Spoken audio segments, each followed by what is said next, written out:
Alas 7 na pala ako ng umaga nagising mga tol.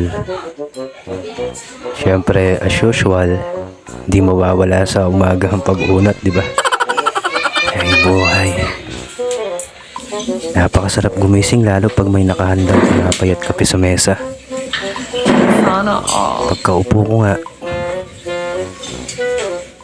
nag-isip muna ako at umunat pa ng isa. Saka ako tinikman ng timplang kape ni mama.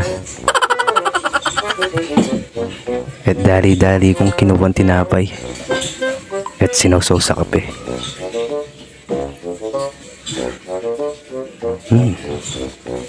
Sa bawat kagat, mararamdaman mo talaga yung vibes ng magandang umaga.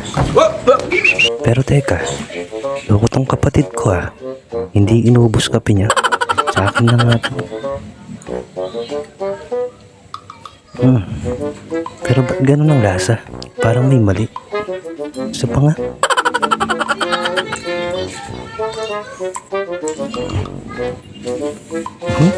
Ang lasa? Uy, tol, huwag mong inumin tong kape na to, ha?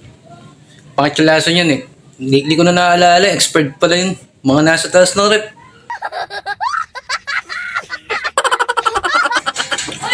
Bakit di mo tinapon agad?